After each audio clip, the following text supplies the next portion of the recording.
pergunta é se ficou convencido com esta resposta e se vê nela alguma abertura do PS para um diálogo também com o PSD.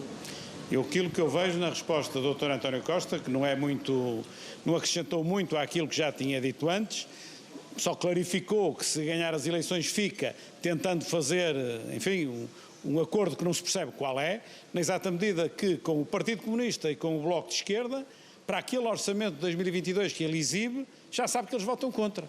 Portanto, vai-lhes dar aquilo que antes não deu, então se lhes dá aquilo que antes não deu, escusávamos ter a crise política porque o orçamento já tinha passado.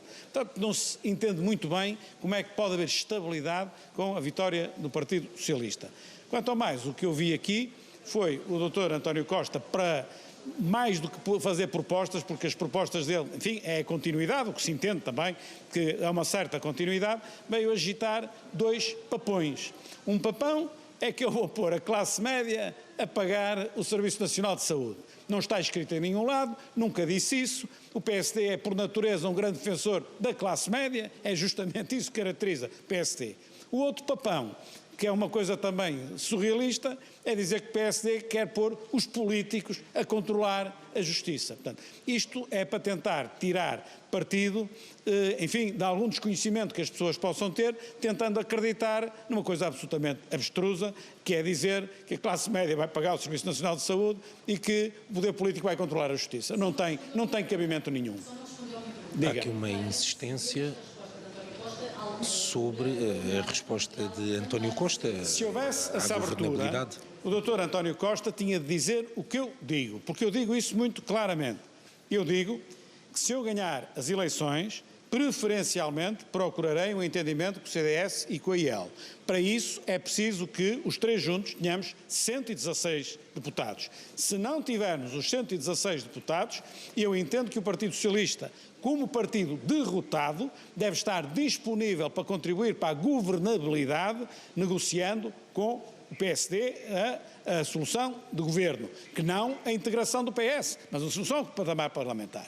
E assumo o contrário. Se estou a exigir isso dos outros, tenho eu também de fazer a mesma coisa se não ganhar as eleições. Portanto, se eu não ganhar as eleições e o Dr. António Costa ganhar, eu estou disponível para negociar a governabilidade do país, não quero atirar com o país para uma ingovernabilidade ou para eleições de 6 em 6 meses. Dr. António Costa não diz isto desta forma clara, antes pelo contrário, atira-se para uma instabilidade enorme no caso de ganhar as eleições, porque eu não vejo como é que ele ou eu possamos ganhar as eleições com maioria absoluta. Acho que é difícil para ele e para mim. Há aqui outra pergunta sobre o eventual diálogo futuro entre os dois maiores partidos. Certo, mas aí a responsabilidade não é minha, porque eu estou completamente aberto a negociar no sentido de conseguir governar o país, não exatamente como eu gostaria, porque gostaria sem necessidade de negociação, como é lógico, mas na perspectiva de que não há maioria absoluta, que remédio tem um democrata que não seja negociar com os outros, procurando uma negociação equilibrada. Eu também, se não ganhar as eleições, não vou negociar de má fé, não vou pôr em cima da mesa aquilo que eu sei que os outros não podem aceitar, porque isso é de má fé. Portanto, também espero que não façam isso comigo, que peçam algumas coisas que entendam como importantes, mas não o fundamental, porque o fundamental cabe ao partido que ganhar. Esta é a minha visão de umas eleições democráticas. Dr. Rui Rio, António Costa tentou também beliscar o rigor das suas contas, que é uma das suas imagens de marca. Acha que sai fragilizado deste debate ou com uma dinâmica de vitória para 30 de janeiro? Em termos de contas, portanto, em termos dos números da economia, que afinal acabou o Dr. António Costa a dar mais números que eu próprio, mas em termos de números acho que a minha mensagem é absolutamente clara. No quadro macroeconómico que nós apresentamos, que é um quadro em que o crescimento económico segue uma normalidade, crescimentos de 2,5%, 2,6% e um crescimento de 3% em 2026, isso permite aquela redução de impostos, aquela redução do déficit e aquele aumento de despesa. Se a economia, por qualquer razão, andar melhor, tudo aquilo pode ser melhor. Se andar pior, não posso dar tanto. Poderia, no caso de dizer, bom, descontrolo as contas públicas, faço mais despesa apesar de ter menos receita, faço mais déficit, acrescento a dívida. Isso eu não faço. E estou a ser claro, isso não faço. As contas públicas têm de caminhar para o equilíbrio. Portugal é um país extremamente endividado e, se por acaso a economia não andar da forma como nós estamos a prever, será muito provavelmente por um aumento de inflação que vai originar um aumento das taxas de juros e dar cabo da nossa fatura de juros da dívida pública. E, portanto, o país tem esse perigo. Se isso se vier a verificar, na Alemanha, por exemplo, a inflação já passou os 5%, em Portugal ainda não, mas se as taxas de juros subirem, Portugal, como é muito endividado, tem uma situação complicada. Ora, aquilo que eu quero é ter uma governação que vá reduzindo essa dívida pública. Infelizmente, ela é de uma dimensão tal que não se consegue reduzir substancialmente em 2 ou 3 anos. Temos de fazer esse trajeto.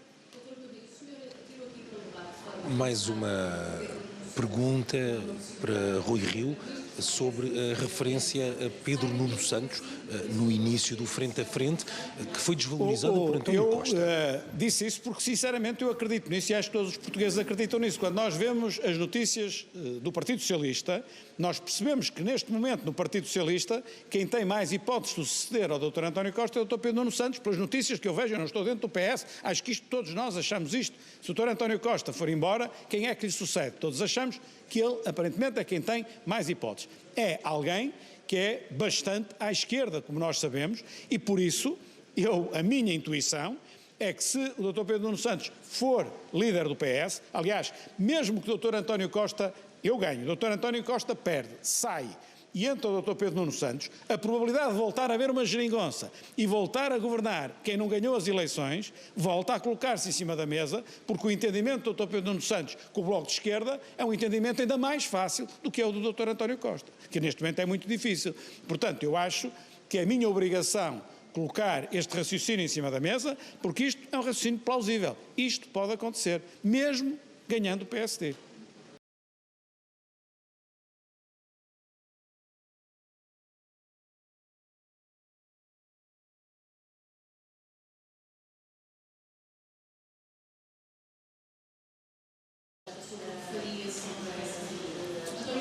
Sobre a governabilidade que sairá do país após 30 de janeiro. A minha pergunta é se ficou convencido com esta resposta e se vê nela alguma abertura do PS para um diálogo também com o PSD. Aquilo que eu vejo na resposta do Dr. António Costa, que não acrescentou muito àquilo que já tinha dito antes, só clarificou que se ganhar as eleições fica tentando fazer, enfim, um acordo que não se percebe qual é, na exata medida que, com o Partido Comunista e com o Bloco de Esquerda, para aquele orçamento de 2022 que ele exibe, já sabe que eles votam contra. Portanto, vai-lhes dar aquilo que antes não deu. Então, se lhes dá aquilo que antes não deu, escusávamos ter a crise política, porque o orçamento já tinha passado. Portanto, não se entende muito bem como é que pode haver estabilidade com a vitória do Partido Socialista. Quanto ao mais, o que eu vi aqui foi o Dr. António Costa para mais do que fazer propostas, porque as propostas dele, enfim, é a continuidade, o que se entende também, que é uma certa continuidade, veio agitar 2 papões. Um papão é que eu vou pôr a classe média a pagar o Serviço Nacional de Saúde. Não está escrito em nenhum lado, nunca disse isso. O PSD é, por natureza, um grande defensor da classe média, é justamente isso que caracteriza o PSD.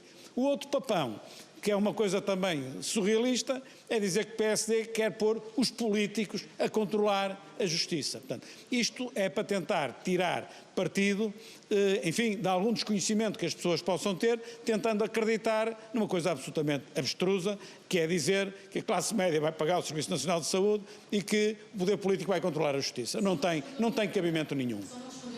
Há aqui uma insistência sobre a resposta de António Costa. Se houvesse essa abertura, o Dr. António Costa tinha de dizer o que eu digo, porque eu digo isso muito claramente.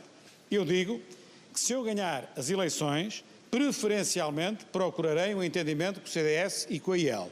Para isso é preciso que os 3 juntos tenhamos 116 deputados. Se não tivermos os 116 deputados, eu entendo que o Partido Socialista, como partido derrotado, deve estar disponível para contribuir para a governabilidade, negociando com o PSD a solução de governo, que não a integração do PS, mas a solução para o patamar parlamentar. E assumo o contrário. Se estou a exigir isso dos outros, tenho eu também de fazer a mesma coisa se não ganhar as eleições. Portanto, se eu não ganhar as eleições e o Dr. António Costa ganhar, eu estou disponível para negociar a governabilidade do país, não quero atirar com o país para uma ingovernabilidade ou para eleições de 6 em 6 meses. Dr. António Costa não diz isto desta forma clara, antes pelo contrário, atira-se para uma instabilidade enorme no caso de ganhar as eleições, porque eu não vejo como é que ele ou eu possamos ganhar as eleições com maioria absoluta. Acho que é difícil para ele e para mim. Há aqui outra pergunta sobre o eventual diálogo futuro entre os dois maiores partidos. Certo, mas aí a responsabilidade não é minha, porque eu estou completamente aberto a negociar no sentido de conseguir governar o país, não exatamente como eu gostaria, porque gostaria sem necessidade de negociação, como é lógico, mas na perspectiva de que não há maioria absoluta, que remédio tem um democrata que não seja negociar com os outros, procurando uma negociação equilibrada. Eu também, se não ganhar as eleições, não vou negociar de má fé, não vou pôr em cima da mesa aquilo que eu sei que os outros não podem aceitar, porque isso é de má fé. Portanto, também espero que não façam isso comigo, que peçam algumas coisas que entendem como importantes, mas não o fundamental, porque o fundamental cabe ao partido que ganhar. Esta é a minha visão de umas eleições democráticas. Dr. Rui Rio, António Costa tentou também beliscar o rigor das suas contas, que é uma das suas imagens de marca. Acha que sai fragilizado deste debate ou com uma dinâmica de vitória para 30 de janeiro?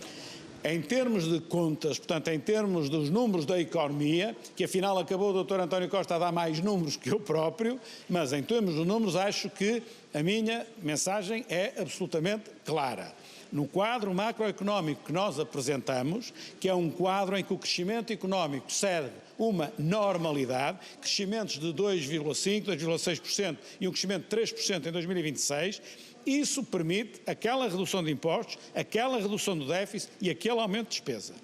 Se a economia, por qualquer razão, andar melhor, tudo aquilo pode ser melhor. Se andar pior, não posso dar tanto. Poderia, no caso de dizer, bom, descontrolo as contas públicas, faço mais despesa apesar de ter menos receita, faço mais déficit, acrescento a dívida. Isso eu não faço. E estou a ser claro, isso não faço. As contas públicas têm de caminhar para o equilíbrio. Portugal é um país extremamente endividado e se por acaso a economia não andar da forma como nós estamos a prever, será muito provavelmente por um aumento de inflação que vai originar um aumento das taxas de juros e dar cabo da nossa fatura de juros da dívida pública. E portanto o país tem esse perigo. Se isso se vier a verificar, na Alemanha, por exemplo, a inflação já passou os 5%, em Portugal ainda não, mas se as taxas de juros subirem, Portugal, como é muito endividado, tem uma situação complicada. Ora, aquilo que eu quero é ter uma governação que vá reduzindo essa dívida pública. Infelizmente, ela é de uma dimensão tal que não se consegue reduzir substancialmente em 2 ou 3 anos. Temos de fazer esse trajeto. Mais uma pergunta para Rui Rio sobre a referência a Pedro Nuno Santos no início do Frente a Frente, que foi desvalorizada por António Costa. Eu disse isso porque sinceramente eu acredito nisso e acho que todos os portugueses acreditam nisso. Quando nós vemos as notícias do Partido Socialista, nós percebemos que neste momento no Partido Socialista quem tem mais hipóteses de suceder ao Dr. António Costa é o Dr. Pedro Nuno Santos. Pelas notícias que eu vejo, eu não estou dentro do PS, acho que todos nós achamos isto. Se o Dr. António Costa for embora, quem é que lhe sucede? Todos achamos que ele aparentemente é quem tem mais hipóteses. É alguém que é bastante à esquerda, como nós sabemos, e por isso a minha intuição é que se o Dr. Pedro Nuno Santos for líder do PS, aliás, mesmo que o Dr. António Costa, eu ganho, o Dr. António Costa perde, sai e entra o Dr. Pedro Nuno Santos, a probabilidade de voltar a haver uma geringonça e voltar a governar quem não ganhou as eleições, volta a colocar-se em cima da mesa, porque o entendimento do Dr. Pedro Nuno Santos com o Bloco de Esquerda é um entendimento ainda mais fácil do que é o do Dr. António Costa, que neste momento é muito difícil. Portanto, eu acho que é a minha obrigação colocar este raciocínio em cima da mesa, porque isto é um raciocínio plausível. Isto pode acontecer, mesmo ganhando o PSD.